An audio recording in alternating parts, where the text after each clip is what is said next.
Zip P sitting down like a girl. Oh, are you talking about Dragon's Ball P or whatever it is?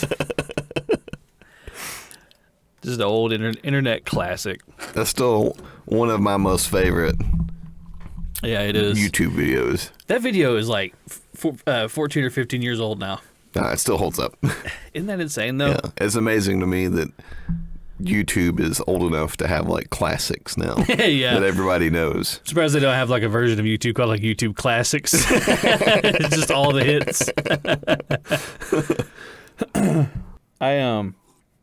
It's funny to think about like, quote unquote classic videos. Like I think the first ever like viral video that I ever saw was Numa Numa. You remember the guy sitting in front of the computer and he's just like lip syncing to that song? Mm-hmm. That was like the video on the internet. Yeah, there was like that one, and then there was like the one where it was like badger. Oh yeah. There's a name of that group has a name. It's like Weeble Stuff or something like that. Oh. They've made a lot of things like that. No. Like Look at My Horse. Yeah. And then you have what's the other one? Group X with 55. Oh, I forgot about that. Yeah. Johnny Poo Poo Pants. Yeah, Johnny Poo Poo. I remember Johnny Poo Poo Pants.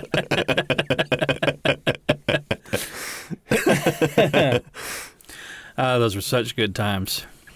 I remember, like, really before I discovered YouTube, there was a website called stupidvideos.com. I remember stupidvideos.com. Yeah. And like Fell Blog, where it was just videos of people like crashing and shit. I kind of miss when the internet was more like Wild West. Yeah. Like nobody really knew what they were doing. Yeah. Yeah, it had a lot more charm. It really did have a lot more charm. Now it's just kind of like this, Yeah, it's controlled like by all the big like social media platforms. Yeah, it's like a Walmart now. Yeah, well, it used to be like a mom and pop store. Yeah, it's just like where they dilled coke out of the back. Yeah. It's just like this soulless, gross thing. So I got to say that yesterday we went to go look at some elementary schools for autumn. Oh yeah, because I guess you can kind of move your kid to wherever you want to in the state that we live in, as long as you can provide transportation if they're out of district. Is that hot? Very hot. Wow. Sorry. And so we went and looked at the one that's in our district, which is they do it by tax something, right? Well, we're like we're they do it by county. We're in So the county that you're. Are you in? You can leave this out. You're trying not to say. Are you in county? No, I'm in. Okay, so we're in. Okay. So bleep both those out. Yeah, all three of those out. All three of those out. So the county that we're in is like down the highway there. So you like go towards Douglasville. Right, yeah. Right. And so that's like over there off the right, off of the exit down there. Yeah. And so like we walk in and it's like this huge building. It's 2 stories. And I'm thinking, like, it's a fucking elementary school. Yeah. Like, how much space do you need? I went to Glenn Heinzman. Yeah. All right? Yeah. So, like, we walk in, and first off, they have, like, a garden out there, like, where the kids go out and plant vegetables and stuff. Really? And they had, like, had chickens and rabbits that they were raising. Oh, so this is like an enrichment school. Yeah. And then, so, like, we go in, and they've, like, got, like, all these, like, here's all of our certifications, and like 56% of our staff has like advanced degrees. And really? Yeah. Wow. And I told Allison, I was like, when I went to primary school, I was like, we had a homeless guy living out back behind Yes, we did.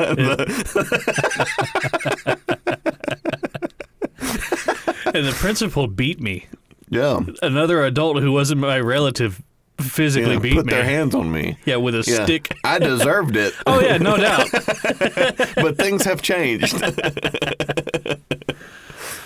I remember I got in trouble. There's no telling what for. I was a horrible kid. No. And I got sent to the principal's office, and it was Miss Brooks was the principal, Oh, yeah. who is still alive today. Wow. She was old when I was in primary school. Yeah, 30 years ago, I'm pretty sure she was 80. Yeah. But they had called our parents up there, and I guess Mom couldn't make it, so Dad came up there, and they told him what I did or whatever. And she was like, we're going to administer him a paddling. And Dad was like, all right, go ahead. And so Miss Brooks is like this frail old woman. Yeah. She grabs the paddle and just very shakily just like kind of taps me with it. I was like, what is this?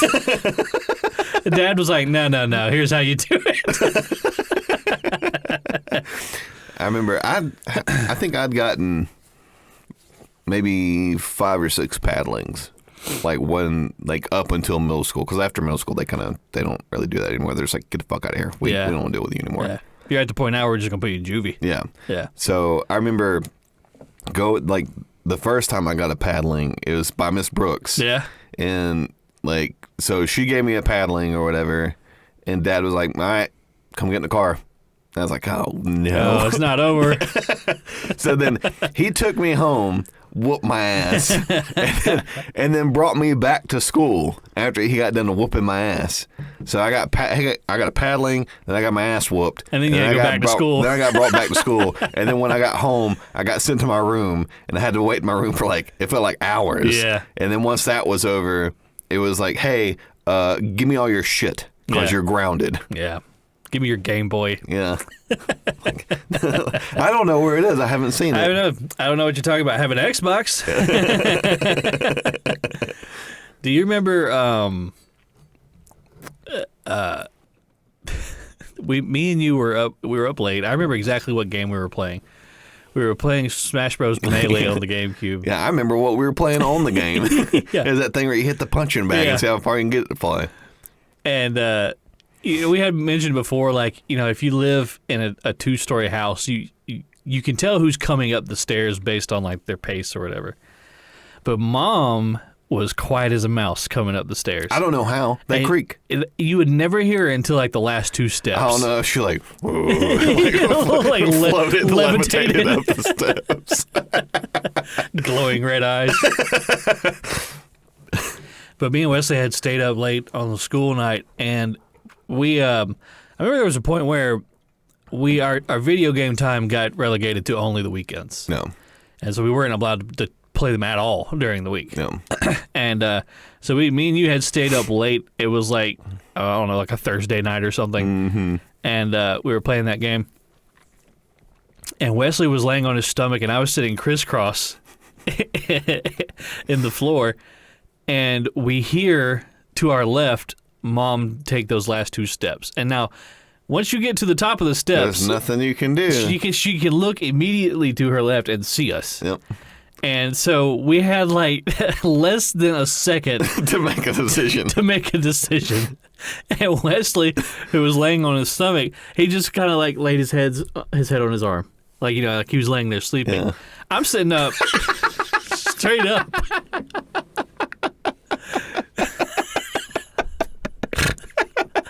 There's nothing that I can do. So it's the most knee-jerk reaction. I pull my shirt up over my head.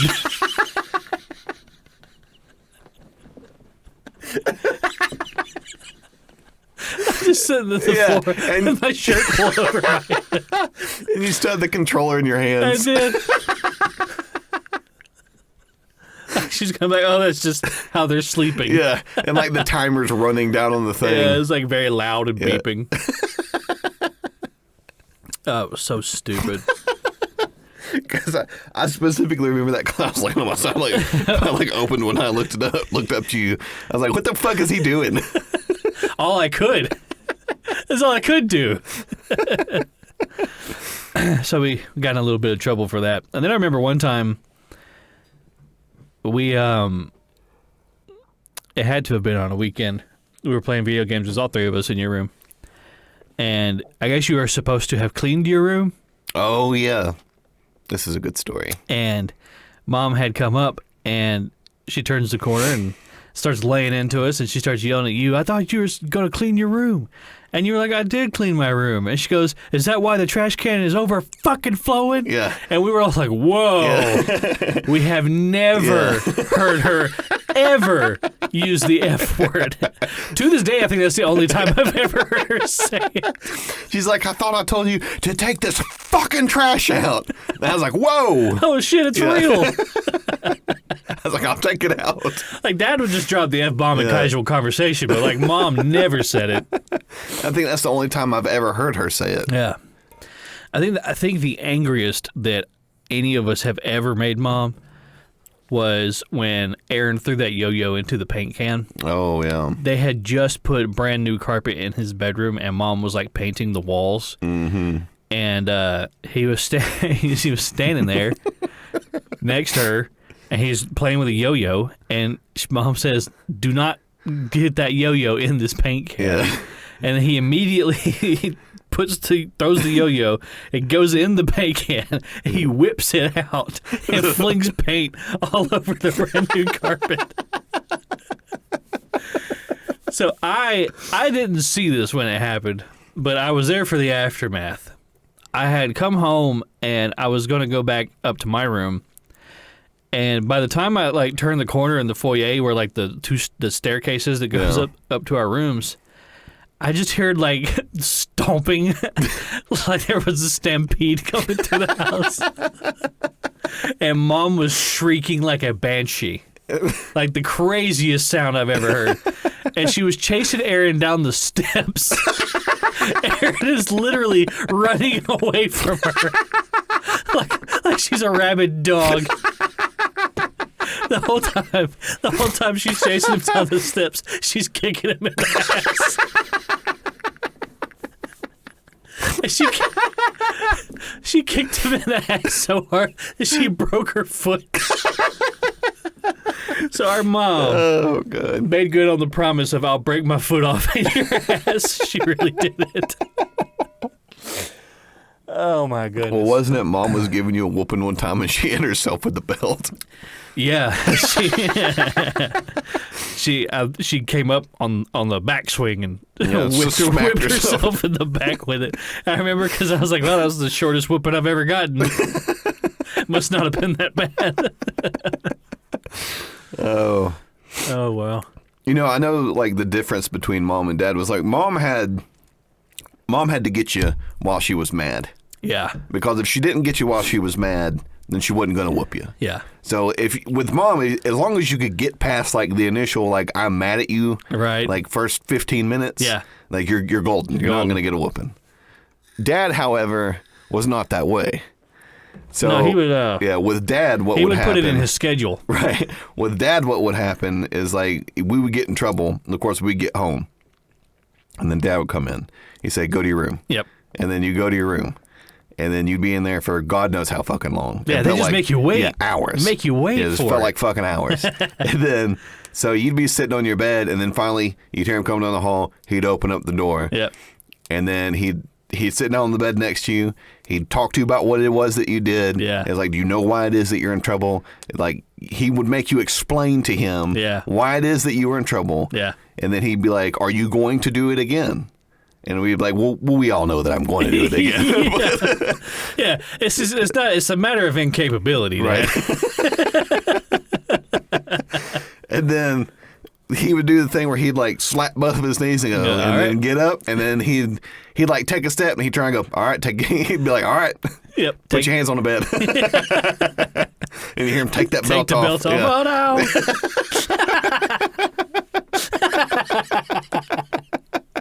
Like he'd give you like that small glimmer, like maybe this time. Maybe it's not going to happen. Maybe it won't happen. Yeah. And it always did. Always.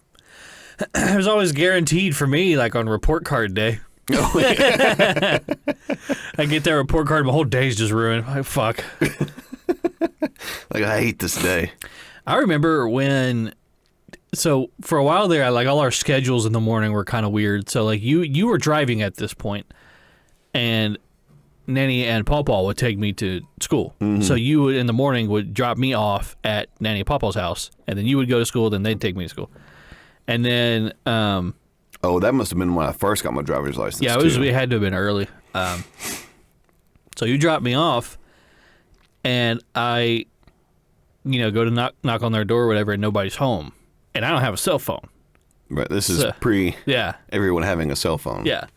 And I was like, well, fuck, what do I do? Like, I was like, I got to go to somebody. Who else do I know that lives around here? No. And the only other person I knew was my guitar teacher, Chris, who lived up on the corner of Main Street and 61.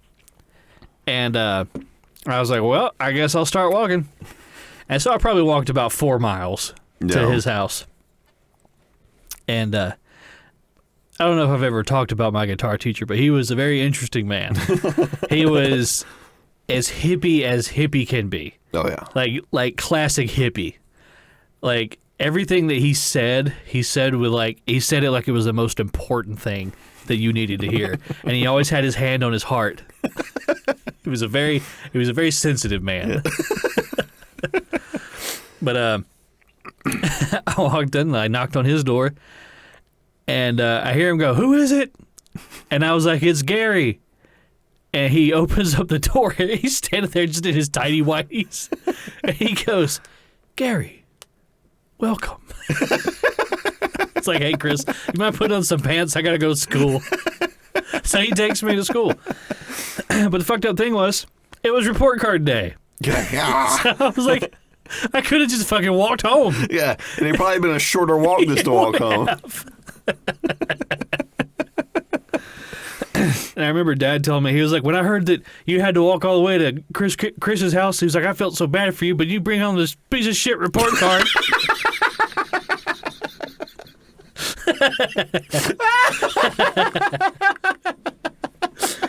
Oh, boy.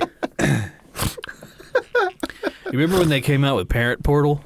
No, I was out of school by the time that happened. Ooh, I was not. I had like 2 years left to go when they brought that in. They must have done that like right after I graduated then.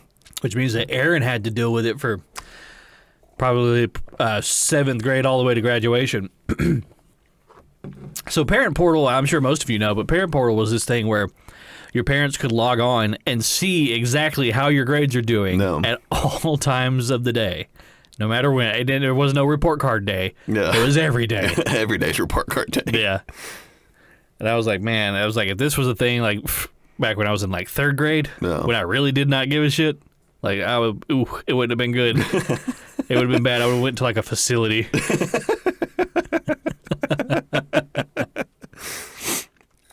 I remember I was usually decent in school. Like, I didn't have, I was, like, a straight B student. Like, I was like, I want to be somewhere here. Right. Like, I don't want to be too high and I don't want to be too low. Right. Be right in the middle. So I remember the first class that I ever had problems with, I just couldn't get it figured out. Like, this just isn't working for me, was Spanish. Really? Yeah. I couldn't. I don't know. Because I've done Duolingo, like, post that, and I've had more success using the Duolingo app. Oh, yeah. Than, doing it when I was in school. Right. Like, I don't know if it was just the way that it was taught or whatever. Well, I think with Duolingo, you're teaching yourself a lot, and you know how you learn best. Yeah. But, in school, it's very standardized. It's got to be this thing all across the board. You got a room full of 20 kids. They're not all going to learn the same way. Right. But that's a struggle that you've got to constantly fight as a teacher. So, like, I was going to after-school tutoring every single day. You just wasn't clicking for and you? I was still failing the class. Yeah. And I was like, I don't know what you want me to do. Yeah. I was like, I'm trying. Yo no comprende. Yeah. I can't even get that out. I don't even know what that means. And I remember, like, that was the first time I'd ever seen Mom and Dad. Like, I got, like, the lowest C I could possibly get on a report card. It was like a 70. Like, that was a mercy grade from the teacher. The teacher was like, I can't. She's like, you put forth enough effort that I can't fail you now. He's trying. He's trying. Yeah. He's just too stupid. He didn't understand. I remember Mom and Dad were like, well, it just is what it is. I never really had a problem with Spanish. I think the one thing about Spanish, arguably the biggest thing about Spanish that got me, was conjugating verbs. Like, like if you want to say, like, you go to the store, I go to the store, he, she, they go to the store. Yeah. We go to the store. There's a different version of that you have to use. Yeah. You know, every single, depending on who you're talking about. And that was all, to me, it was like, this is like fucking 4D chess. Like, I can't think think this many layers. Right. So I always struggled with that. But I had Spanish all the way from 10th grade to 12th grade. So I had 3 years of Spanish. No.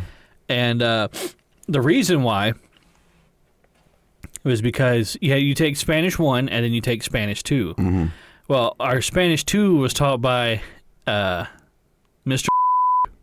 Oh, yeah. I don't know if did you ever have him? No, I had, I think she might have retired because I took it 10th and 11th grade. Was she the larger woman or the skinnier woman? She was older and she wasn't large. It was like Miss Rock. No, not Miss. I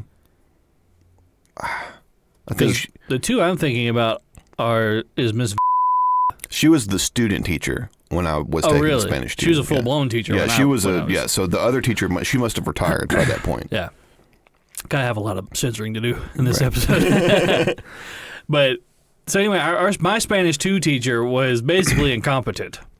And every day in his class was just it was just monkey business from start to finish. Like, nobody was paying attention. Yeah. Nobody was learning anything. He couldn't control the classroom. Right.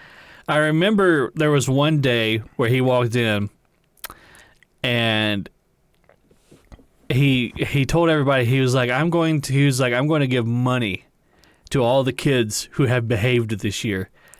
And he walked over to like me and like 3 other kids and handed us $50 bills. Like, whoa. And then all the rest of the class just fucking lost their minds. So that just blew up in his face. Somebody glued a quarter to like the office call button in the room so it couldn't be pressed. And then put rubber cement in his chair. So they like some shit out of a fucking cartoon. They glued him to his chair and he had to roll down the hall to the office. It was so bad. So my 10th grade and 11th grade year, my 11th grade Spanish basically didn't count. They're like, look, you didn't learn anything. Nobody learned anything. Yeah. There's like, you're going to have to take Spanish 2 your senior year. Yeah. I was like, oh, that sucks. So like, I want to be a 12th grader and hear like all these 11th graders. Yeah. Little did I know we're all basically the same. Yeah. The biggest like the most trouble that I had with like a subject was AP US history with Miss. Oh, I took AP World History with her. Like, you did? For like the first semester, and I was like, I can't do this. I actually had AP Biology and AP US History, and I remember walking into like the first day of class in 10th grade in AP US History. The only reason I was in that class is because Mom put me there. No. Because for some reason she thought I was smart enough to do it, and I had demonstrated fully up to this point that I was not. Maybe she was just holding out hope. Yeah. And I remember like the first assignment we got when I walked in, where our first day, the teacher went around and she handed us all a penny. Mm-hmm. And she was like, I want you to write down 30 things you could tell about the civilization that this penny comes from. And I was like, I could give you like 2 things. Like, they used copper and this guy's important. And I remember just sitting there and I wrote down like 3 or 4 things. And I was like, I got nothing. 30? Yeah. What the fuck are you talking about? And all the other kids are just like, writing all this shit. Like, oh, I'm not the same as all these other people like, in here. Oh, I don't belong here.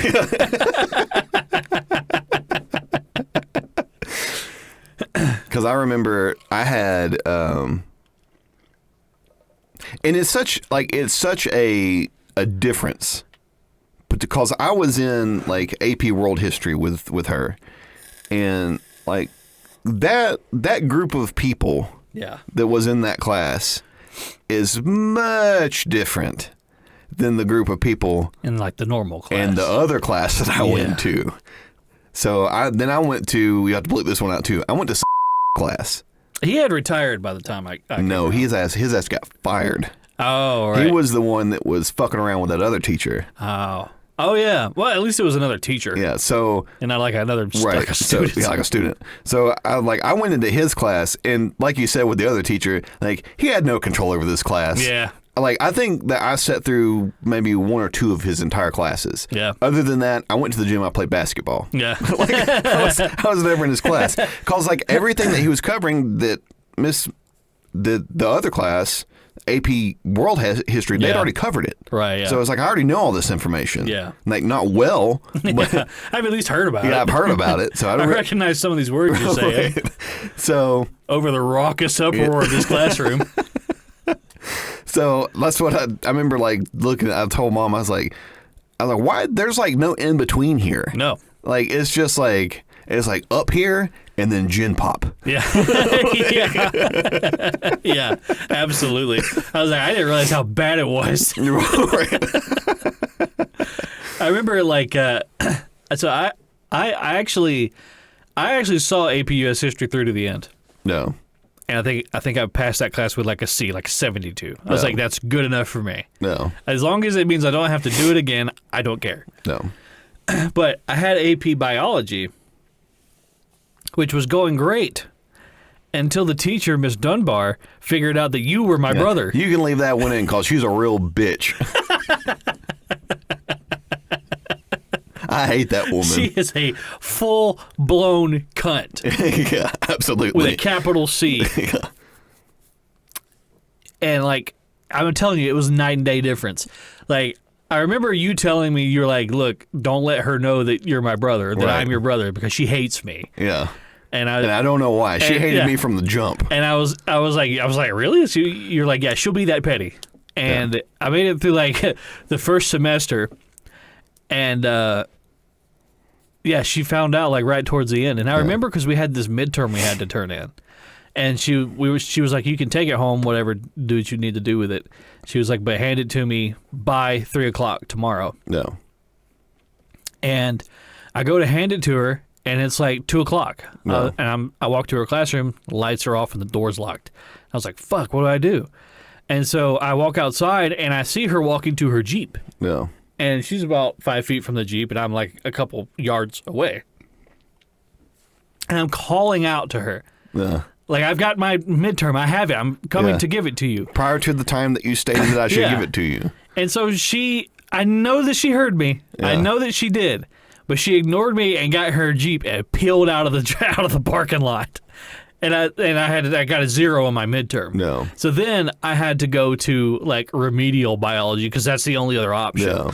And that Boy, yeah. My God, it was like it's like Math Matters. Yeah, it's bad. It's like, you remember the scene in Stand and Deliver? Where all the kids, when he walks in there, they're all like smoking and like one's pregnant. Yeah. You know? That's exactly how this was. That particular class, I saw a kid get his teeth knocked out with a textbook. You're just like, what the fuck is going on? Like, what is this place? Oh, boy. Yeah, so I remember with her class, because I didn't have her for AP Biology. I had her for, like, it was, because before you get to the AP stuff, you have, like, the honors classes. Yeah. So, like, I was in pretty much most of the honors classes prior to, like, getting to all the AP classes. Yeah, me too. And so, but honors is much different, like, than AP. Like, the amount of work that is involved in the AP classes, like, it's far and beyond. AP is like a college course. Yeah, it's far beyond what was required in the honors classes. Yeah. Like, I thought it was just like, oh, it's just going to be the same thing as an honors class. No. And it is not. No. So I had her for honors biology. So, like, I go in the class, and like the first like couple of weeks or whatever, it's like I'm turning in stuff. It's like, I know that this is correct information. Yeah. Like I've actually read the textbook. Yeah. Like for the first time, and so like I'm handing it in, and she's like just marking off for like small shit. Yeah. And like I remember I was sitting beside somebody else in class. I said, "Can I see your paper?" Yeah. And so I was looking at him, and we had the same answers, but all my shit was marked off, and I was like, "What the fuck is this?" And then so I remember I was talking to one of my friends, Ryan, And I was like, and I showed him, but I said, look at my paper. I said, no, look at your paper. I was like, we have the same answers. Yeah. And I was like, my mother does not believe me. I was like, you have to come down here and tell her what's going on. Yeah. And so I remember we went to Mom's class, and he's like, it's true. Yeah. She's definitely treating him differently. Yeah. And Mom's like, she's like, I don't tell you. She's like, I can't. Tough. Yeah. Thanks, Mom. Yeah. So I was like, how can I get one over on this bitch? So I was like, oh, I know what I'll do. I was like, she has a favorite in the classroom. I was like, so every single, like, cause the labs counted a whole lot in that class. Yeah. Like that was most of what your grade was labs. I was like, I'll partner up with him because if she's going to fail me, she's got to fail him. Yeah. I was like, I know she won't fail him. So from that point forward, I was getting low B's because I was like, because I knew it's like if I take both of our stuff to the principal, like to the office, I was like, I can get her. Yeah. But after that point, I think she knew I had outplayed her. She knew at you her were game. on to her. I was on to her. Yeah. I want you fucking game, lady. Yeah, you wouldn't think that you'd have to like play psychological warfare with your fucking teachers. Some of them were just awful. Yeah, I mean, I figured like that was something I was going to have to do once I got to college. I didn't know that was something I was going to have to do while I was in like high school. Yeah, maybe she just thought that she was preparing you for college by doing that kind of petty nonsense. I don't fucking know. Didn't Mom teach AP Calculus? Yeah, I took AP Calc with Mom. You took AP Calc? Yeah, that was the only AP class I ever took in high school. Because I had no choice. I was trying to get out of it, and she wouldn't let me do it. She never made me do it, thank God. Was that a senior level? Yeah. Okay, well, so Mom retired the year after I had her. No. And it was kind of funny because there was always this running joke that, like, I made teachers retire. Because, like, every teacher every teacher I had that had, like, this long tenure at being at the school would always retire the year after I came through. But I could not fucking imagine. I've never even touched calculus. I've seen it, like, what. Well, Mom what didn't so entails. much retire; she took another job. That's true. But the other teachers did retire. They did. They did. Absolutely did. Do you remember which primary school did you go to? I think we went to the same one, right? So the one over in the hole. Right. So I was thinking about this the interstate the other day. Yeah. So I initially went to Blanton Heinzman. So that I went there K through 2. And so it used to be that Blanton Heinzman was K through 3. And then the elementary school picked up the 3. Was 4 through 7. Yeah. And then the high school was 8 through 12. Oh, really? Yeah. I didn't know that. So they had moved it, or that's when they built the middle school, when they built Bay Springs. And then so when they did that, Blanton Heinzman became K through 2. Yeah. And I don't know if it's still this way. I don't think that it is. I think it was when I was there. Yeah, so it's K through 2 there, and then you go to the elementary school, and then it would be 3 through 5, and then the middle school was 6 through 8, and then high school was 9 through 12. 9 through 12, yeah. I couldn't imagine putting fucking 8th graders at the high school with a bunch of fucking 18-year-olds. That sounds like a fucking horrific accident waiting to happen. That sounds like a powder keg. Right. Well, you know, like a lot of like smaller communities, they'll have K through 12. Yes. Where all the kids from all ages are in the same building. Right. What a nightmare that must be. Yeah. Ugh. Especially when you think like in the cafeteria, like when you feed all these kids the same thing. Right. Like some of these kids are eating banana mush. Well, I mean, I guess at that point you probably there's no way you have more than maybe like 300 kids in a school. It's got to be super small. Yeah. So I think at that point it's probably not that big of a deal. Yeah. Like it's not. You wouldn't have like 3,000 kids K through 12. God. Yeah. Well, fuck that. We went to well, what I was going to say before was, do you remember at the primary school that the playground, it had a killer playground? Oh, yeah. Huge playground. You had the sunny side and the shady side. And the shady side. And I remember that the teachers would always ask, which side of the playground do you kids want to play on today? And everybody was like, shady side, obviously. Yeah. Because everything on the sunny side, which is where there's no trees, no shade, there's not even any fucking wind. Right. And it's all metal. Yeah. It was like, no, I don't want to go play on the frying pans. I want to go play on the stuff that's shaded. But I remember one day we had to play on the sunny side, and I was bent over and I was tying my shoe, and another kid ran up behind me and he shoved me and pushed me over, and it really pissed me off. And so he runs to go down that big, tall metal slide. You know the one I'm talking about? The one that was like riding down a cheese grater? He runs up that thing, and so I run underneath it. And when I hear him come overhead, I jump up and I hit the bottom of it with both hands, and he flies off the side of it. And he breaks his arm. I remember walking over to him, and he's just laying on the ground crying. I was like, you're fine. And I see his arms, like, kind of messed up. And I was like, oh, no. And I literally ran away. I just ran to the other side of the playground. I was like, someone will find him.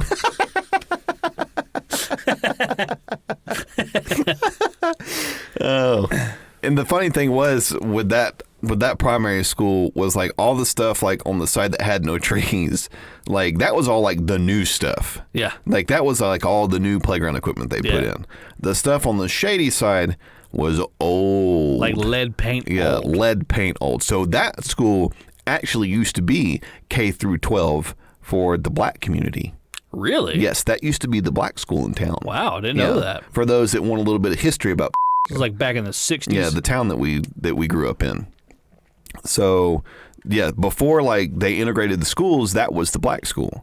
And like there is no fucking way that stuff wasn't already there when they put that fucking school in, because that was like homemade. Like they went and like chopped down fucking trees and like built the fucking shit, and then went and found some metal and just bolted it in. Yeah, that's how old all that shit was. Yeah, like that slide is like sheet metal. Right, it was sheet metal, like just attached to like some fucking wood. Yeah, and I remember there was that one, and then there was, I got hurt real bad one time, or I at least knocked the wind out of myself. Yeah, so. There was the shady side, and then you go around the side there and go up towards the like the back portion of where the gym was, and there was like this fucking thing over there. Just a thing for you to climb on. Yeah, you climb up it, like there's like a little ladder you climb up, and there was like just a platform. Yeah, it was like a diving board almost. And then a pole at the end of it where you could slide down this pole.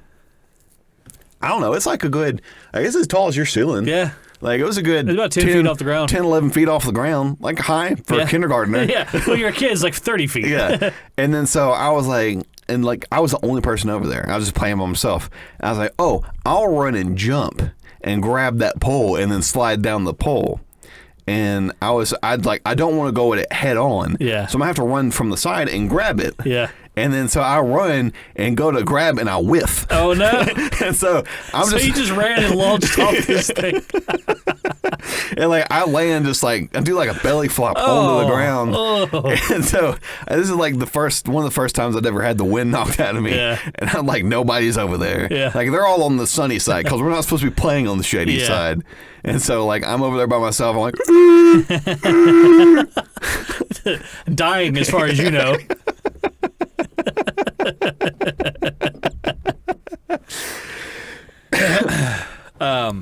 Yeah, it's really interesting, like to see like the schools when we were growing up, because the schools around here, like they don't. When we were in school, like they hadn't really fixed any of that shit up. Like that was all still old shit. Yeah, like that they were still dealing with. Like there was lots of trailers out in the park, like in the parking lot to like get the rest of the kids into the fucking school. Yeah, the temporary buildings. Yeah, the temporary buildings.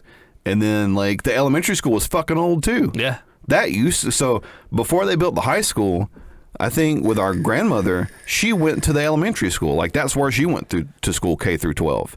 So like the other school was the black school and that school was the white school. That's where Mom went to school too. Mm-hmm. Yeah. Very, very old. I think Dad went to that school too. You know, it's interesting to see like the way things were when we were in school and the way things are now with kids. Oh, yeah. And like a lot of places have gotten rid of playgrounds. Yeah, the playgrounds aren't as... Or they have playgrounds, all the stuff that they have to play on is extremely safe. Right. Very milquetoast kind of... Right. You know, I mean, like you said, we had a 10-foot tall wooden thing with a diving board on the end of it, Right. and no pool anywhere nearby. Yeah. Just ground and rocks. Yeah, I don't know what the There wasn't purpose even of grass. that was. It was just like dirt. mulch and dirt. But like they'll even the classes that they teach kids now, like they teach kids like languages real early on. Oh yeah. Which I've heard before that you want to teach kids a new language. If you're going to teach them a new language, you want to do it early. Yeah. Because I think that like It's easier for them to, because they're already learning how to speak anyway. They have what's called synaptic elasticity. I'm fucking this up. Synaptic. Well, now you're fucking me up. Now I can't say it. Elasticity. Yes, there you go. So I think it's easier for them to kind of Process that information. that kind of stuff. But yeah, I remember like I couldn't even tell you. I don't even remember what I quote unquote learned, like in primary to elementary school. Well, it's all learning numbers and shapes and all that shit. How to read a clock, an analog clock. Right. Well, yeah, because I mean, yesterday when we went, they were like, because I guess with the elementary school now they do K through 5 before they send them to the middle school. Yeah. So, like, they were like, they have, like, all the kids have, like, iPads and fucking Chromebooks. Yeah, and, laptops. Yeah, and they're like, when they get into, like, second grade, we start teaching them how to code. And I was, like, for me, like, if I'd have been growing up, like, I'd been, that's fucking cool. Like, but it's like, we didn't have that shit when I was No. Like, even if they had the money to, like, give us, like, stuff like that, like, they didn't, like, our town didn't give a fuck about that. No. We wanted to make sure that the football team was good, so we could play against Carrollton. And they weren't even good. And I remember when I was in high school, like they redid like the whole track. Yeah. And then they were like, "Look at this nice track we put in." I was like looking at it, like you only have 7 lanes. I was like, you have to have 8. I was like, you're missing a lane. And they're like, yeah, well, It come to find out, the way that they built the stadium, there was no way to get the 8th lane in there. Yeah. So they just said 7's good enough. Yeah, 7. Fuck it. Yeah. I was like, well, you can't host any meets here. Yeah. That's not the point. We have it now. Yeah. I think, it's, you're talking about like kids like learning to code and stuff like that. As the technology in our society advances and like, it's important information to know how to guess. As things advance, things become more complicated. Right. So, even early on, the stuff that like the newer generations are going to have to learn earlier is going to be more, advanced than what we had to learn earlier. Right. Because think about it, like when we were kids, or when our parents were kids, there was really no such thing as a home computer. No. So there was really no reason for them to have to take anything to learn how to be computer literate. Right. Now you got to get that like right out of the gate. Yeah. You got to learn how to do that. Well, I remember like talking with mom and dad, especially like when they were saying like they were in high school, like 4-H, there was like a lot of like clubs and stuff for them to be a part of. Yeah. I always wanted to do archery so bad. That wasn't really the deal when we were coming up through school. Like 4-H was still a thing. Yeah, but there was like a lull. Like they didn't have as many clubs. Oh, you mean like, okay, I see what you're saying, like book club, debate club. Right. Yeah. Like I felt like, and you might have had a different experience, but maybe it was just like I was more involved with athletics, so I didn't really get the opportunity to be like part of like the clubs and stuff. Yeah. But I don't know if it was just like the teachers like, man, I don't really give a fuck about these clubs. Yeah. Or if it caused... Or they had to like supply it themselves. Right, exactly. So I felt more like the students were like kind of running all the shit. Yeah. It's like, and you don't want to do that. No. Because the students don't really give a fuck. Lord of the Flies situation. Exactly. Whereas like I felt like with mom and dad, like I had like Future Farmers of America, like 4-H, like all these different clubs. But I feel like those were still run by the teachers. Yeah. You know what I mean? Yeah. No, I agree. I remember, I think it was like 10th or 11th grade. I was walking down the hall after school one day because I had to ride home with mom. No. And I walked past one of the other teachers' classrooms, and I noticed a lot of my friends were in there. So I just kind of popped in. And I was like, well, what's going on in here? And they're like, oh, this is debate club. And I was like, well, that sounds fucking lame. And I just kind of looked around, and then like on this table by the door or by the wall is like all this KFC. And I was like, I want to be a part of this. And so I was in debate club for one day just to eat a bunch of KFC. Yeah, things have definitely changed because I don't know if like the funding has gotten better or kind of what's going on. But it seems to Probably me, got something to do with that. yeah, it seems to me like they've really made a concerted effort to be like, hey, the past 20 years, like we haven't really done a great job. Yeah. So we should probably do a little bit of a better job. We got to rein this in. Right. Like these kids are adults now, and they haven't left town. Yeah. This is a big problem. They're just kind of milling around. Yeah. He's like, y'all got to go somewhere. Well, let's segue real quick into our Super Cringe Thursday. Oh, boy. Pig, do you want to take this one? 'Cause Yeah. Wesley sent this one. Yeah, to I'll me. take this one. So this comes from one of my buddies. He didn't send it to the Facebook page Messenger. He sent it to me personally because he thought it was funny. Yeah. But shout out to Nick. I won't give out your last name. Shout out, Nick. Yeah, shout out Nick. So anyway, so this video is of a Lowe's employee that's on a lift. And he's got, it looks like it's Like a patio furniture like set a or patio something. furniture set. Yeah. It couldn't weigh any more than 50 pounds. 50 to 60 pounds, right? Yeah. So it's heavy. It's not that heavy. It's not that heavy. Yeah, it's not that heavy. If anything, it's probably just cumbersome. Right, just cumbersome. Right. So he's got the lift all the way up at the top of the shelving unit there. Yeah. So he starts to bring it down, and I'm still confused about when it becomes heavy for him. Yeah, when it becomes an issue. Yeah. So he starts moving it down, and like he moves it down and then he brings it up and then starts it down again. And when he starts to bring it down the second time, that's when he like presses the top of his spine against like this back railing, and he's like shaking against the thing, and so like it like starts to like scream. Yeah, like caterwauling. And so it's being filmed by another Lowe's associate. Yeah. So he's telling me, he's like, hey, you got it. He's like, you got it, man. You're doing good. Yeah. And then he starts screaming, and then like nobody's talking anymore. Because it's just such a like, is this really happening kind of moment. But the best part of the whole video is when he gets it. Is when he gets it all the way, like not like 6 feet off the ground. 6 feet off the ground. Yeah. And it's funny because the other guy goes up underneath it and he trips the safety on it, so Yeah. he can't move it anymore. Yeah. And so he's still got the box like pressing him against the railing, and he's just kind of like flailing around. And so Screaming the entire time. and what was it he says? He goes, you gotta help me. I'm begging you.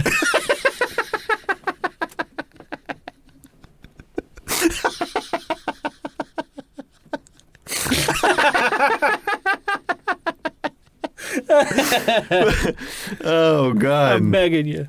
Yeah. I've been saying that like the past couple of days. You gotta help me, please! I'm begging you. I'm begging you.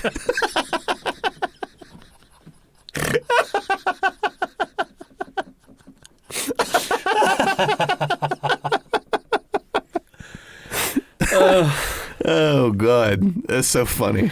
You know, I don't. I guess let's explain why it's cringe Yeah. rather than it just being an extremely funny video. Yeah. So yeah, to me it's cringy because, you know, it's just a bad look. Right. It's a real bad look. Right. You know, and I've done that kind of work before, like, you know, getting stuff off of shelves or like having to Yeah. lift a heavy thing or using equipment. No. It's not that big a deal. No. I'm guessing that this is this kid's like first job. Oh yeah. Maybe his first day on the job. Right. And they were like, okay, we're going to have you do this, you know, thing or whatever. And it sounds like that they had two guys with him Right. to kind of show him the ropes. And my guess is that their method of teaching is trial by fire. Right. So they just put him on this lift and sent him up there to get a box. And he did not handle it well. And I don't, you know, everybody's probably done something where, you know, you looked bad in front of people. And that's just a horrible, just like a hot wash of shame feeling. Yeah. But this kid was scared for his life. He said, help me, please, I'm begging you. Like he was like he's hanging off a cliff by his fingertips. And I don't know, like, there's no way he came back the next day. After that. No, he finished his shift and he went home. Probably didn't tell anybody about it. No. Just went home. I mean, I kind of hate it for him that it's all over the internet now. Unfortunately, now it's in the annals of history because of the internet. Oh God, I couldn't imagine. Like I've had bad stuff happen to me at work. Like stuff that I went, nah, that's not good. Yeah. But at least it's not for all to see on the internet. Yeah. Woof. You know, I had mentioned that. I don't know if I've ever been that terrified in my life. Like I've been like, if I try to think about like the scariest thing that ever happened to me, well, it was probably when I thought I was having a heart attack a couple weeks ago. That was pretty scary. Say, please, you got to help me. Yeah. I'm begging you. Yeah.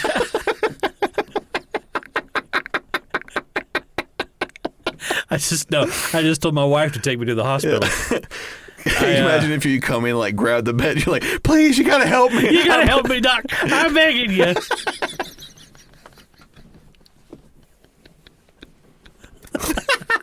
Please, I feel funny.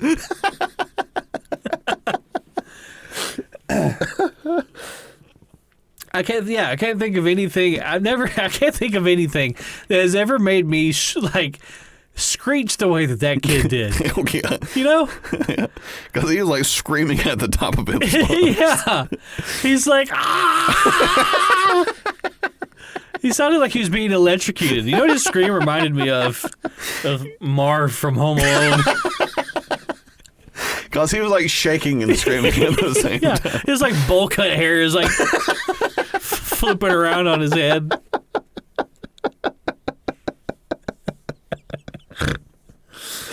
Oh, God. I just feel like Bob would be in the background, be like, why you gotta be such a bitch? Why you gotta be such a bitch? So you and I, we worked at that warehouse. Yes. It was like unfortunately, the worst summer of our lives. Yeah. And, one of the pieces of equipment that they used was like this attachment that would go on the end of a forklift. No. It was basically like one big square panel over here or one big square panel over here, and they moved in and out so that they could drive up and like clamp a stack of boxes and drive back out. And I remember one time I wasn't paying attention to what was going on, and I had gotten my hand over the other side of the clamp, mm-hmm. and it was not Shaggy, but the other guy.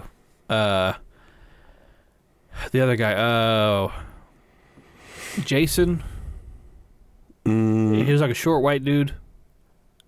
Yeah, Jason was he the main guy? I think so. He was like the plant lead there? Yeah, I think so. Yeah.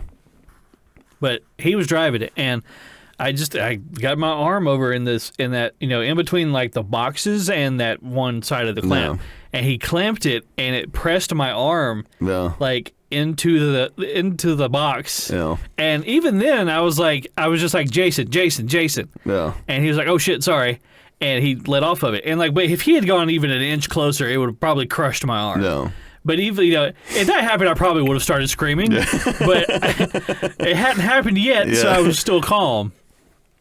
I don't know if I have like the ability to stay calm in a situation like that, or if I just kind of like clam up and get quiet. You know what I mean? No. I think everybody reacts differently. But if I was being crushed by a 50-pound box, I don't think that would have been my reaction. I think crushed is a very harsh word to use with what was happening. Yeah. How does this kid stand putting on his seatbelt? Yeah. That kind of pressure. Yeah, because like I said, I'm just confused because he's messing with the box while he's got it up there. Yeah, it looks like the railing of like this thing that he's in is doing most of the heavy lifting here. It was all panic, is what it was. He felt a little bit of pressure on his clavicle, and just lost it. Yeah, and just lost it. Like, I can't handle this. I couldn't hold it together anymore, man. I'm begging you. Imagine being like the customer that called him over there to like try to get this box down. Oh God. He'd be like, you know what? I don't want it anymore. I don't even want it anymore. But I do want to watch you put it back. I came here for some patio furniture, but I got a show instead. So when I worked at Putting Around, about once a week we would get a delivery of batteries for golf carts, and it was like a 6-volt battery that's like about the size, a little bit bigger than like a car battery, than the 12-volt batteries, which are probably about 2 feet long and about like 3/4 of a foot tall. It's like this kind of big rectangle shaped thing, but they have these like in the mold of the casing of the battery. There's like these loops where you can take a hook and hook them in there and pick them up because they're extremely heavy. They're probably about 70 pounds a piece. They're very heavy.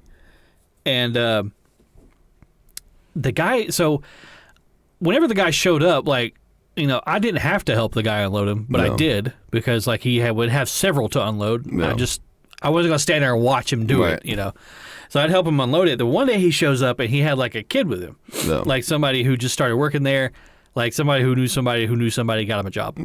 And he, we were the first delivery, and we ordered a lot of batteries. Like it was probably, you got to unload probably 20 of them. And so it's a process, So I start helping the guy unload, and he's trying to show the kid like, okay, here's how you do it. You take the hook, you hook it here, you hook it there, and then you just lift it up, and you bring it inside. And the kid's like, all right. He's probably about 14, 15, like just a young kid, old enough to start working and not go against labor laws. Right. And he gets about 2 batteries in and then starts crying. Not like sobbing out loud. Yeah. But like like that. And like tears coming out of his eyes. And me and my boss are kind of just looking at you like, what is this about? Like the guy he's working with was like, it's gonna be a long day for you. A long damn day, dude. It's 7 a.m.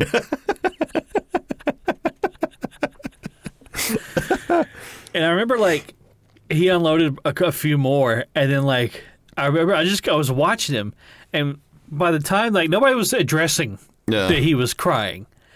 And by the time we finished up and he walked around the other side of the van to get in, he was like whimpering. Oh, God.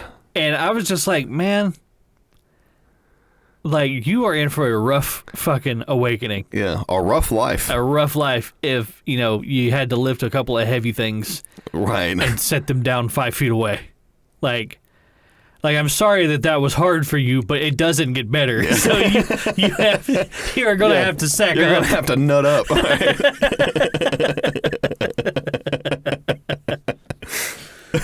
Oh, God. I wonder if he's like one of those kids, like he was never really made to do anything. It had to be. It had to be. It had to be that that something like that. Boy, I hope he never went in the military. Ooh. That would not be a good thing for him. No. Or it might be a good thing for him. Nah, he wouldn't make it to boot camp. No way. Maybe in today's military, it's a lot softer from what I understand. Softer and kinder. Like you're not allowed to like really like haze anyone. Like I'm pretty sure you're not allowed to yell at people anymore. At least in boot camp. I imagine by the time they get you out on a boat in like international water, it's pretty free fucking game. Well, I know that I remember going through boot camp.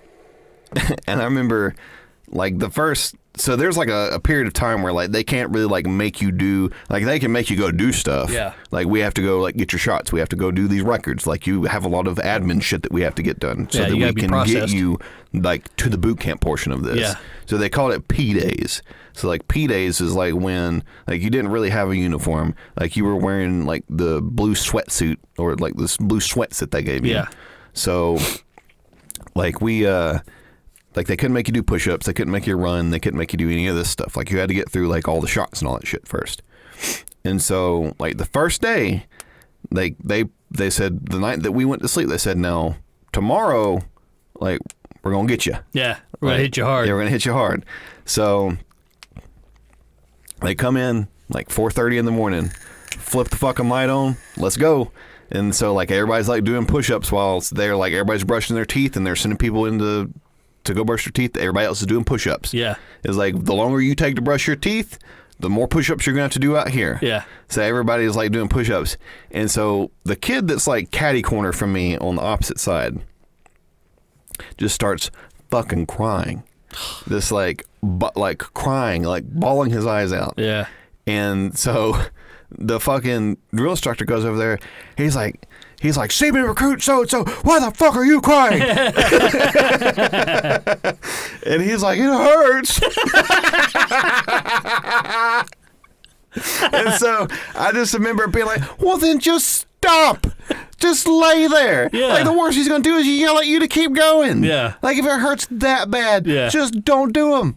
It hurts so badly that you're sobbing. Right. And so, like, be smart like the rest of us, and when he turns and walks back the other way, lay on your stomach and look that way. And just look at him. Yeah, and just look at him. So, like, you could tell when you turn, people would stop and look.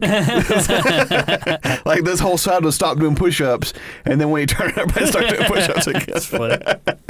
Unless you had two of them in there, then you were totally fucked because you had to keep going. But. Wow. You know, I mean, there's a transition that happens in a young man's life between, being a child and you go straight into being a man. Oh, yeah. It's like, it's somewhere, it's a different age for everyone, and there's a different catalyst for everybody. And, I don't even know if I could pin down when it was for me, but, there is a moment where you realize, like, within yourself, like, oh, it's just me. Right. Like, I am responsible for me now. No. Like, there's nobody looking out for me anymore. Nobody's looking out for me anymore. I mean, you got people that care about you, and people who would help you. But as it's on you now. As a man, it's on you now. You are responsible for yourself and accountable for yourself far more than anyone else. Right. Yeah, I don't know if boot camp per se was the moment where I was like, oh, like, I'm accountable, like, this is my transition period to, like, becoming a man. I think what it was when I failed out of college. Yeah. And I was like, I gotta go get a job. Yeah. Like, I have no choice. I think that was for me too. Yeah. Yeah. When I left college, and I was like, well, there goes the last little bit of structure I had. Yeah. So now I've just got to figure out how to stay alive. Right. Here we are 20 years later. I think I've done okay. Right. Well, not 20, 10 years later. Because I remember being in boot camp, and everybody was like, this is the hardest thing I've ever done. I was like, this is way easier than having to do that fucking warehouse job. Yeah. Oh, I remember, like, going in and, like, talking to some of those guys, and they're like, I've been doing this for 30 years. I was like, holy shit. How have you not fucking roped yourself? Yeah. Like, and 30 years? And he was getting paid, like, $17 an hour. I was like, oh, my God. I would save up whatever money I had from that $17 an hour job, and I'd go buy a gun and shoot myself. Like, does this thing have enough firepower to get the job done when I put this bullet in my head? Yeah. All I could afford was just 22s. I really hoped it. I had something vital. Shoot yourself in the neck. You just... You gotta go to the hospital, and you get a fucking $4,000 bill. I think you and I both had the same first job. Yes. At that jump place over in town. Yeah, there's still a jump place. Yeah, there's been like 3 or 4 different jump places. Right. Aaron told me the other day, he was like, I wonder if people think that's all that could be here. He was like, when somebody buys this spot, are they like, well, it's got to be, I have to make a jump place now. I remember when it used to be a CVS. Did it used to be a CVS? Yeah, it used to be a drugstore. Oh, wow, I didn't know that. Way back in the day. All I really remember, of course, it became that jump place like pretty early on. So I started working there when I was 15, right? And I'm pretty sure in the state of Georgia, 15 is the legal 15. age you can start working. And I remember thinking like, ugh, this is a job. Ugh, my job. No. But all we did was basically hang out. Around. You just hung out. You made sure kids weren't landing on their heads. Yep. You blew a whistle every so often. And you could have all the Coke and pizza and candy that you wanted. And I was like, man, fuck this job.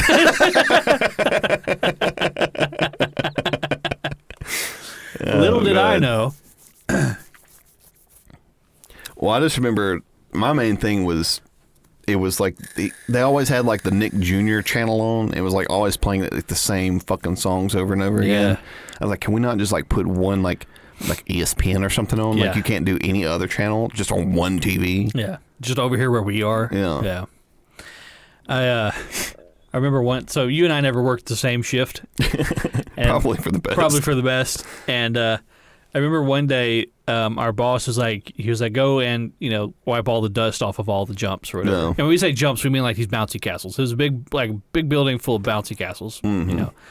And so we'd go around, and whatever this chemical was that we were spraying had to be carcinogenic because that shit was rough. Oh yeah. Like if you breathed it in, you had to take a moment and just go sit down somewhere. But I was going around and I was wiping down all the jumps or whatever, and I got around the back of the Door of the Explorer one. I remember exactly which one it was. And the one over there in the corner? Yeah. The big purple one? Yeah. There's just cakes of dust. All like this thing hasn't been touched in God knows how long.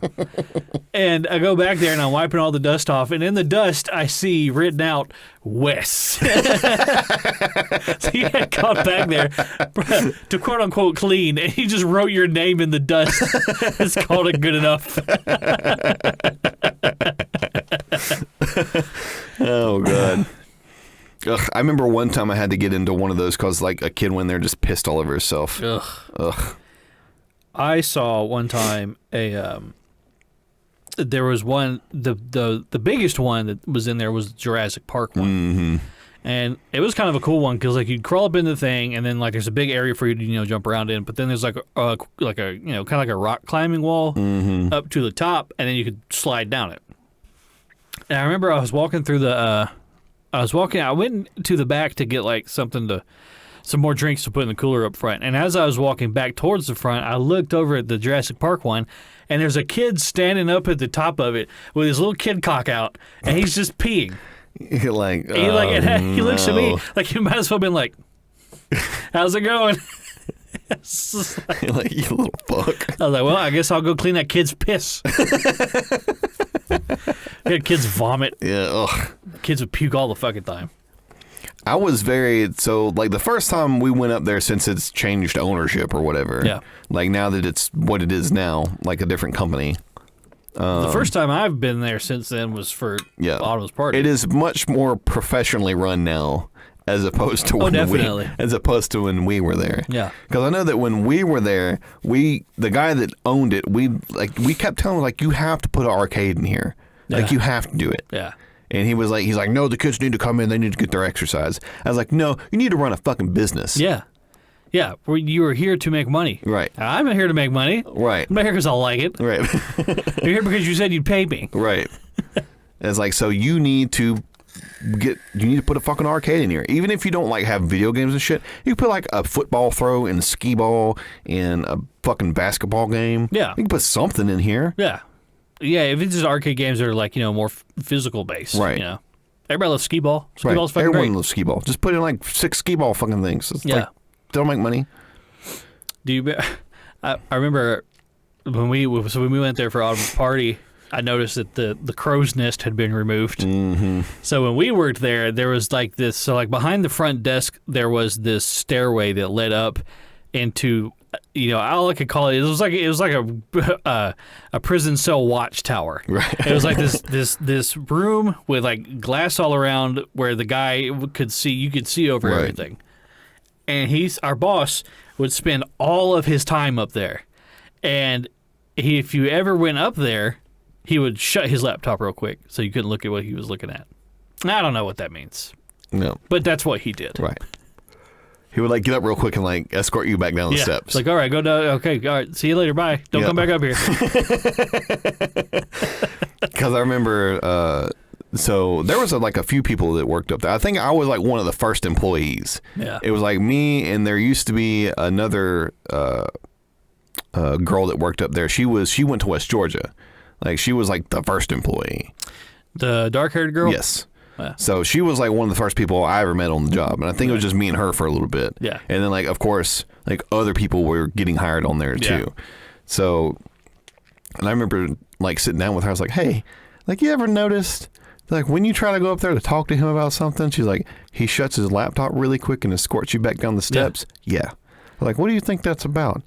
And she was like, I think he's talking to people on the internet. Chat rooms. Yeah. I was like, oh. Yeah, I see. I'm on to you. Yeah. Now, this is all alleged. It's all speculation. Yeah, it's all speculation. We can only report on what we've seen. Right. I saw my first ever pair of real life boobies at that job. You did. Because that job had a mascot, or they had a mascot. Was it an eagle? It was an eagle. Yeah. No. And the girl. How much money do you think he spent on that costume? $4,000 or $5,000, probably. Never got that money back. No, absolutely not. But you'd put on the eagle costume, and the person would have to come out and just like entertain the kids or whatever. Right. But I was going back into the area where all like the snacks were, like the quote unquote warehouse portion. Right. I didn't know that she was back there putting the costume on. Right.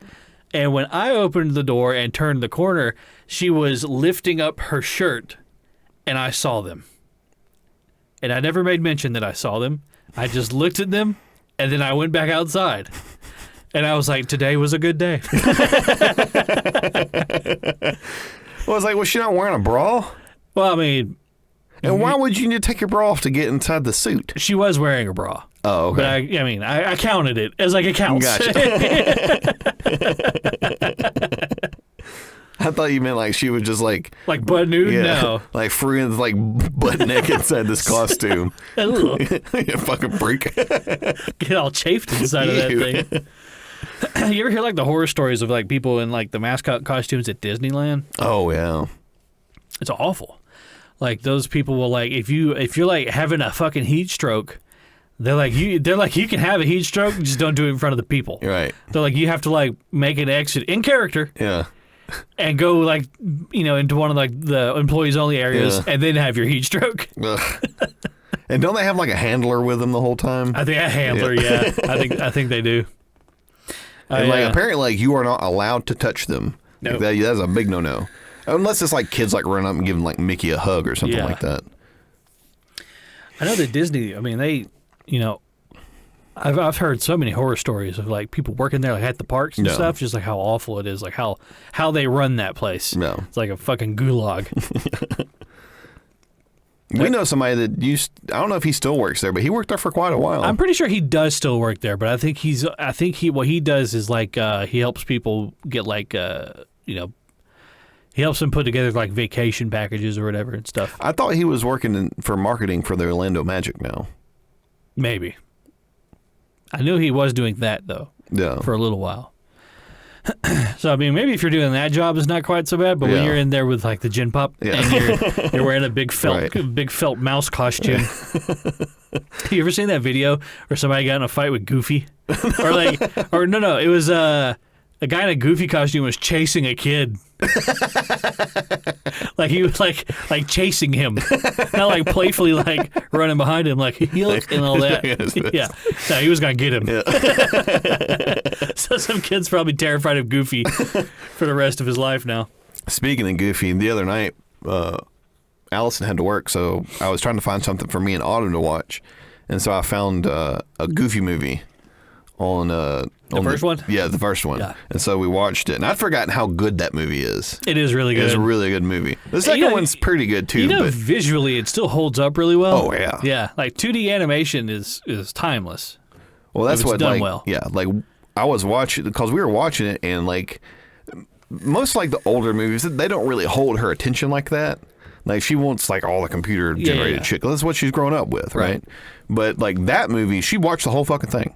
Yeah. She was like in it. She really enjoyed it. I was like, oh, that's because it's a fucking good movie. Yeah.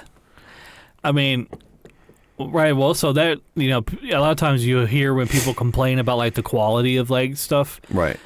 An argument that you get back a lot of times is, well, it's for kids. Right. Well, it's for kids. Like it can suck because it's for kids. Like why wouldn't you want to make good stuff for the kids? Right. Stuff that they can, that they enjoy, but it's kids. Also quality. Right. Like they'll just watch whatever the fuck you put in front of them. Which is true. Yeah. It is true, but if you're gonna make something, why not make it good? Right. If you're gonna do anything to it. Well, I mean, there's like little shows and stuff that come out. So like Autumn watches Bluey. Yeah. Like it's like the dog show or whatever. Everybody tells me that Bluey's really good. I really like Bluey. I like it a lot. Everybody tells me that Bluey's good. When I put it on in the morning, like because she'll be like eating her cereal or whatever and watching Bluey. Yeah. And I'll be sitting in the kitchen drinking coffee and also watching Bluey. Yeah. one thing that always stuck with me about the Goofy movie is when they eat the pizza. The cheese. It looks so good. Yeah. It's like, as far as like cartoon pizza goes, that's the best looking cartoon pizza I've ever seen. Like, I still think about it to this day. Like, if I could go to any like cartoon realm and have the anything, Goofy movie. yeah, it would be the Goofy movie pizza. Yeah, what was it? There was that, and there was also like he kept eating the cheese whiz. Oh yeah. Pauly Shore. Yeah, Pauly Shore. What a weird choice for a voice actor. I know, but right? I mean, it fits. Oh yeah, he definitely like he's that character. Yeah, definitely. I tell you, another one that's really good is The Emperor's New Groove. Yes, I like that movie a lot too. I like that movie a lot because it just has such a cool style. Oh yeah, Like, it's very stylistic. right. Like, well, David Spade also does a fantastic job. yeah, David with the Spade voice kills acting. it. Yeah, Emperor Cusco. Yeah. Him and who's the guy that voices Crunk? It's the same guy that voices Joe Swanson. Yeah. What is his name? It's like Phil something. Yeah, I know who you're Pete talking something? about. Yeah. I remember. But yeah, so I just like I appreciate when something has a good style, or at least a unique style, Right. where, you know, like in Emperor's New Groove, a lot of stuff is very angular, you know, and like they kind of keep that theme throughout, Right. you know, all the character designs and the backgrounds and stuff.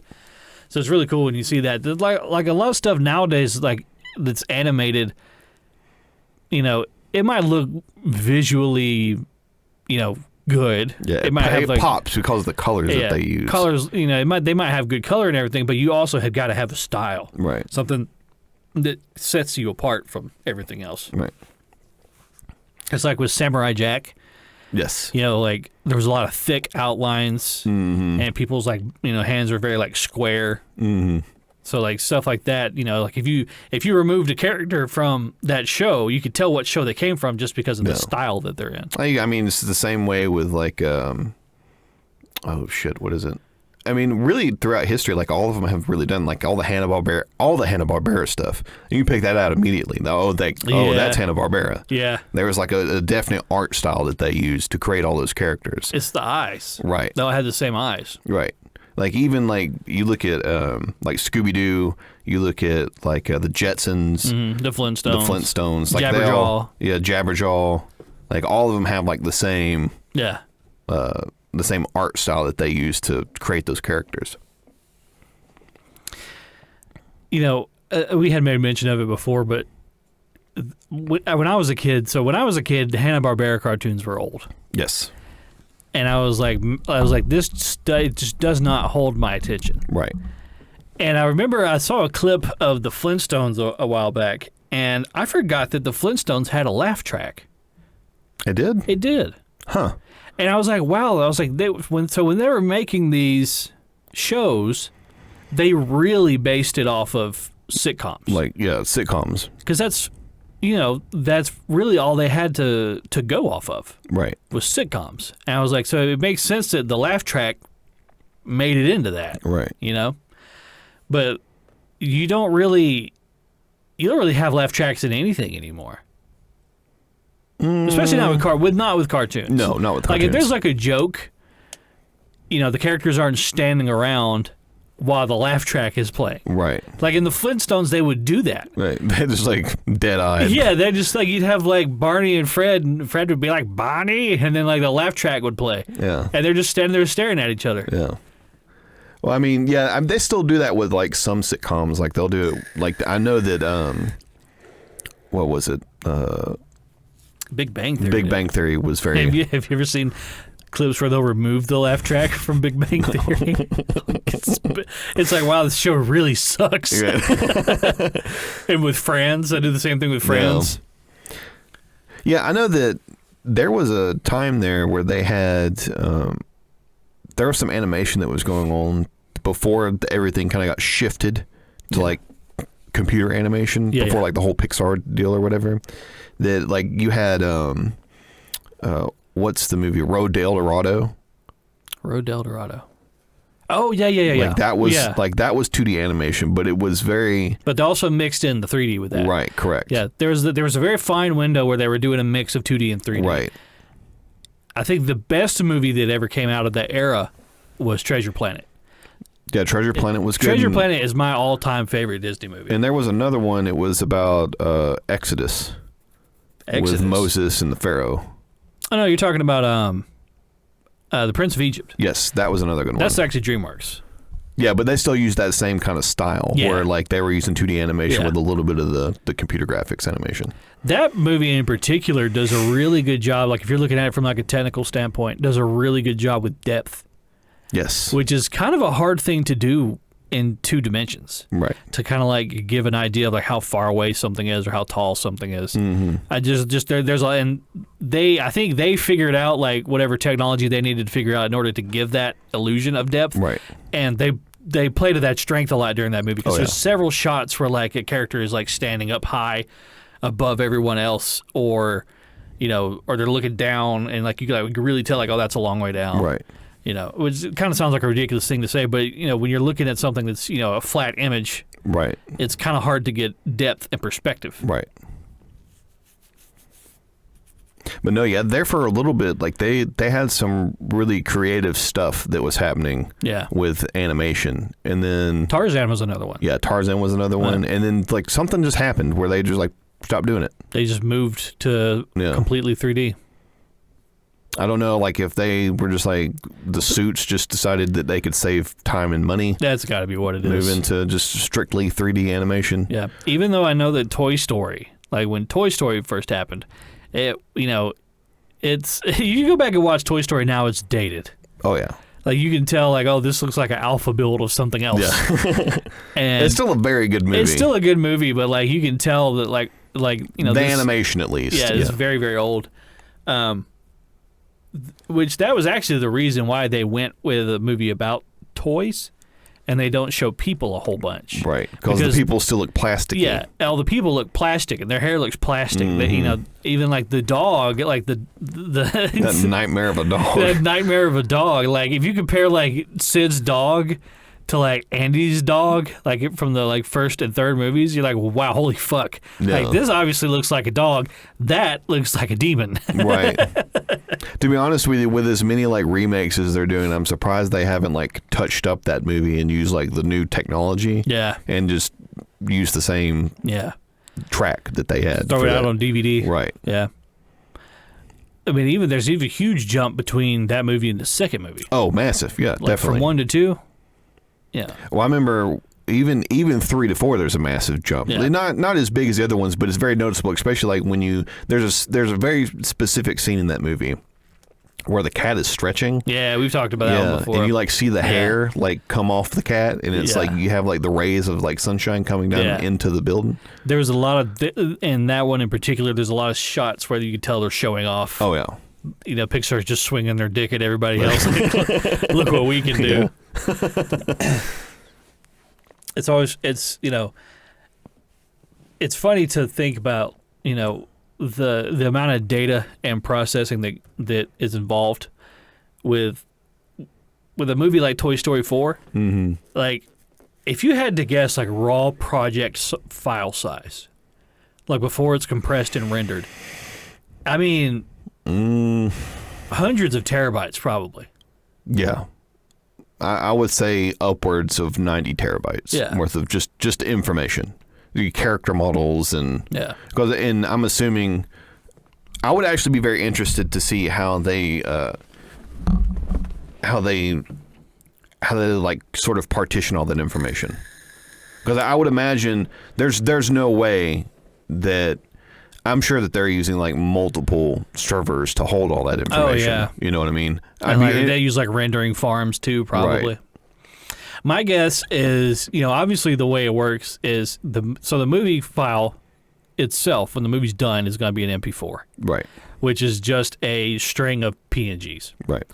So you are trying to compress, this unwieldy, massive, file. Can you imagine if it was in JPEG and the movie just got worse and worse? It feels like a blur by the end of the movie. But you're talking about compressing hundreds of terabytes down into probably 20, 30 gigs of PNGs, which is a lot. Yeah, still a lot. It's still a lot, but I mean that's if you've ever done anything like with a computer and you had to process something, so a lot of times like even like with the with the podcast, to have like a raw project file with all the audio data and like all the, when I compress the levels and EQ, whatever I happen to do, like, and then I have to export that as a WAV file. Mm-hmm. And the reason I do a WAV file is because it gives a better audio quality. Right. I could do like an MP3, but it would sound very tinny. The project file on my computer is something like, I want to say 1.5 gigs, 2 gigs, and then the exported file that we upload to to the hosting website is like a couple of megs. Yeah, it's not very big. It's not big at all, even though it's 1.5 hours long. Right. So that process, they call it compression, right? And that's exactly what the computer's doing. It's just fucking well, I mean, it's taking smashing it down. It's taking all the shit that it doesn't need and it's just throwing it away. Is essentially what you're doing. Like there's a bunch of just filler. Yeah. It's the same thing that like if you have like a bunch of like Excel workbooks that you're trying to send to somebody where you'll zip that file and so it makes it much smaller because you're taking all the bullshit away and then you're sending it to somebody else and then when they open it, it puts all the bullshit back in. Yeah. That's essentially what it does. Did you ever about like the zip? You remember zip bombs that people would do where they would like zip up like something insane, like back in the 90s, you'd like a 500 gigabyte like zipped file, and like the zipped file itself would be like, okay, it's 5 megs, it's not that big a deal, but then you'd unzip it and all of a sudden 500 gigs of bullshit would just explode into your computer and brick it. People did that to each other all the fucking time. Like we said, back in the 90s, computers were much more finicky. They were very touchy. And scary. And scary. Yes, computers were very scary. You didn't know you could open up Microsoft Paint and just fucking destroy the whole thing. It's still amazing to me, like, the job that I work at, like, I work with Salesforce is, like, the platform that they use. Yeah. So, like, all, like, the configuration stuff, like, all that kind of shit that I do inside of Salesforce. So I'll have customers that like request all like this custom stuff that they want done to their organization. Yeah. To get it to work the way they want it to work. And I'm like, okay, you do understand that the more crap we put in here, the slower it's going to run, right? Because it's processing all that information in the background every time you load the page. Right. I'll have a customer, like the other day I had a customer that asked me, I said, why is it that I always have to refresh the browser page in order to get this functionality to work? I was like,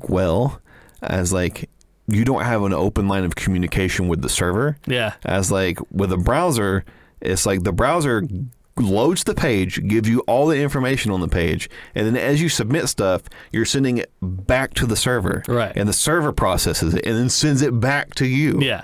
So the server's doing all the heavy lifting. lifting. Yeah, the server's doing all the heavy lifting. And they went, oh, I didn't know that. I was like... no, so when you're doing it, it's just your computer. Yeah, it's like you're just fucking around on this page. Yeah, your gateway. Yeah. You remember Gateway laptops? I had a Gateway laptop. The cow pattern one? What a piece of shit. Yeah. I had 2 of them, actually. That was a big brand for a long time. Yeah. I think they went under. You don't see them anymore. Or Dell bought them out or something like that. It's very rare that like something will just die and then nobody will like kind of cannibalize grab it. that. Yeah. Well, I mean, I'm sure they have like certain like intellectual property that they want to get from that or whatever. Or like a customer base or to be honest with you, I've never liked Dell. I don't like Dell. Yeah. I'm not a fan. Like as far as like the big name ones go, I think Lenovo's the best. Yeah. Toshiba's really good too. I had a Toshiba laptop and that thing was a workhorse. Right, yeah. I mean, I put that thing through the fucking ringer. But I definitely, like, I've bought in, like, the current laptop that I got given to by the company I currently work for is a Dell.